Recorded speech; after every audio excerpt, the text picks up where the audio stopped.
I got to ask this question. Jeff, as a racer, you go to Sebring. I know you had a special feeling in your stomach because it's just a magic place. I don't know. Jay and I have both been there a couple of times, and it's just magic. Won championships there. We won our championship there. Brian, I got to ask you, you go to Sebring as someone outside of racing. Did it have any special feel to you? Well, not in the same that would to you guys. I didn't have the history, the perspective. I didn't grow up with it, so there wasn't an emotional attachment going in. It had an overwhelming impact because of the size, the scope, the power of these cars, what's all happening, the spectacle of it was, I mean, for the uninitiated, it's a baptism by fire. It's like, boy, that is. You're there. Yeah. So that was my emotional reaction to it. For Jeff, the entire trip, he'd been to a bunch of tracks, and he was on a pit crew in Indy, so he'd seen a bunch of what's going on, but he hadn't been to Watkins Glen, I don't think. We certainly hadn't been to Trois-Rivières. So, Road America, these are icons of racing. So as I started to get up to speed, I'm starting to get more excited about where we're going. It's like I'm like trying to tell Jeff stuff he's known for 20 years. As I'm learning it, I'm excited. We're going to Road America. You know what? Yeah, Brian, I know all about Thunder Alley. No, but you got to understand, Brian.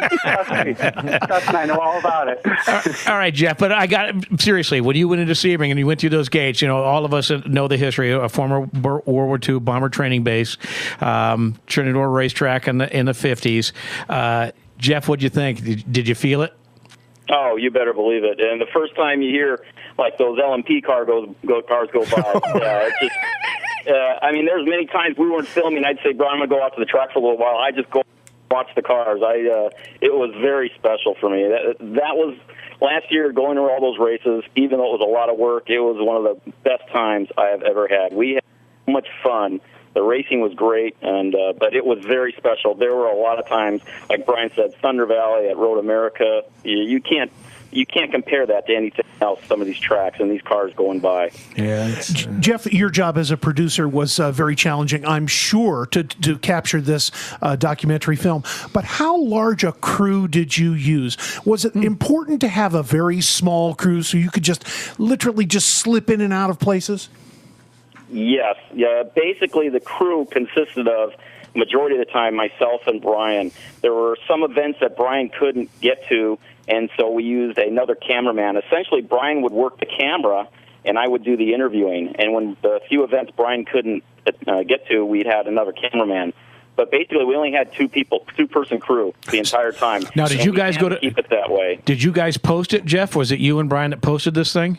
Yes. See, I think that's critical to me. Well, when you've seen every foot that you've shot, that energy, and when Jeff talks about this was so much fun, that energy telegraphs into what you're doing, I think. Yeah. But to have people shoot it and then somebody else post it, I think is suicide to something. Yeah. When two guys get that passionately involved in the project, it becomes a Hollywood thing instead of what they've produced. I know it's not fun to go post that much footage, but man, that had to be. Well, that's my end of the deal. I have looked at this footage and looked at it, and I know it backwards and forwards, and have spent untold hours in the studio after we shot it because we're not going to trust this to anyone else. Good man. We're speaking with Jeff Krueger, the producer, and Brian Spillane, the director of a new documentary film, Driven to Race, a documentary film about what it takes to win. You can see a 3-minute clip for absolutely nothing at cargoproductions.com, and I think it's going to whet your appetite because it's very raw and very real. When do we get to see the whole thing? That's what I was just going to ask. Hey, guys, when and where do we get to see this entire film? It should be screened for the first time, say, about July. We're finishing up the editing right now. There's a lot of fine-tuning at the last stages, and we're going to have some screenings locally. And obviously we're looking to distribute it wider, but we will have screenings. Jeff is setting that up, and we will notify you guys on the screening dates, and you can let people know. We'd love to be involved with that. Yep, I think that's awesome. So this word post means a lot to you right now. You're living post. You got it. I had kind of a past tense feel. I could tell apparently it's way more current than that. We got the last steps right now. and we're right there. All right, now I got to find out. So, Jeff, thinking about getting a Star Mazda, bud? Oh, you better believe it. Everybody asked me while we were racing, they said, hey, you going to come back and film us next year? And I said, now you guys all got me where I want to go out and just drive them next year. Screw filming, Jack. I want to come and race your ass. Yeah, no Guys, I wouldn't be available because I've enrolled at Skip Barber. So Now, I was going to ask you that, Brian. Did this whet the appetite, bud? Oh, for sure. I got to tell you a funny story about how uninvolved and unknowledgeable I am. When Jeff first told me, I've known him for 10 years or more, and when he first told me they races go-karts, I thought, oh, really? So you little carts like that? Good for you. That's a good thing that you do there, Jeff. He said, no, you come out to the track and check it out. I said, oh, yeah, if I have the time, I'll check it out.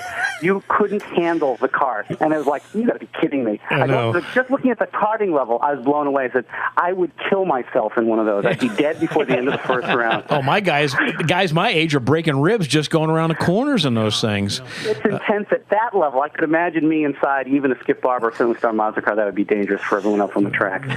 Just a question for Brian Spillane, the director and editor of this new film, Driven to Race.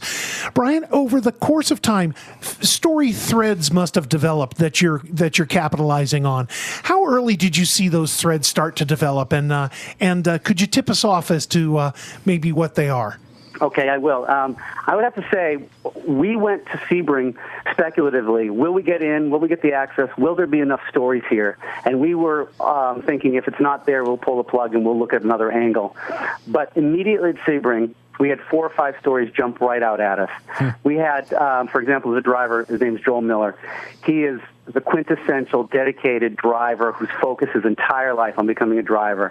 And when you see the dedication in him and what he's gone through to win, to stay in this race, because he can't afford to race without winning, just to get up to Star Mazda.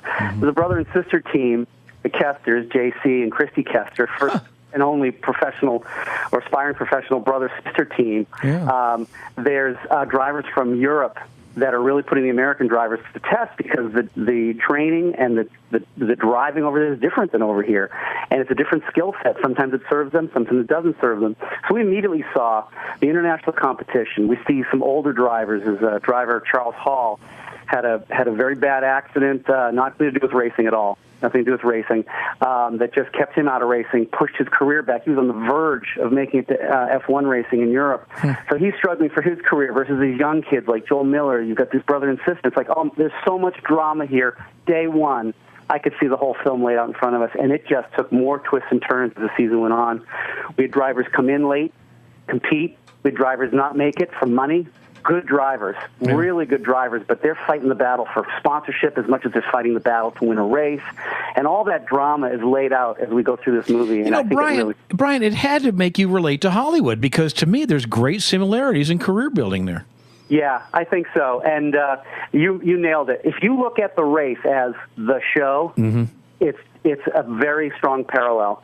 Preparation, training, getting everything ready for that 45 minutes. Yep. And one of our teams talks to that exactly. You've got 45 minutes. You either make it or you don't make it. There's no do-over. You can't restart. Man.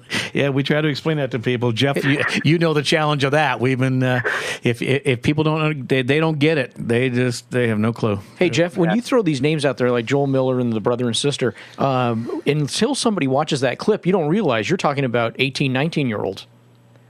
Yeah, sometimes even 16 and 17. There was one race where the top 3 guys on the podium, it was kind of funny. They went to give them champagne after they gave them the trophies, and we yelled out that you can't do that. They're all under 18. They were all 17 years old. Gee, I already hate these kids, and I've never even met them.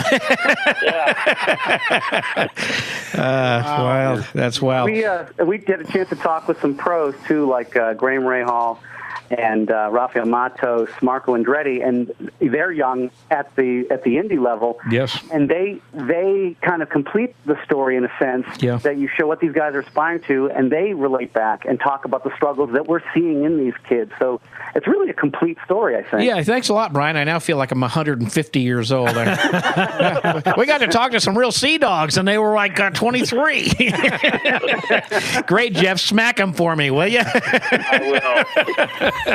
Dang, that hurt. We've been waiting for a real documentary, you guys. Yeah. We've been waiting for this to happen. Well, It's Jeff called- knows that frustration. It's called Driven to Race. It's a documentary film due in July, and we've had the pleasure today to talk to Jeff, both the director and the producer. I'd like to in ask MJ to detail. stick around after our air broadcast and just a Sure. little bit more for VOD. We'll press on for the vodcast, Yeah. but you've got to say goodbye to our radio audience. I at this do. time. On behalf of all of us associated with this program, we hope you enjoyed it. We want to thank you for being with us, and we wish you open roads and safe motoring.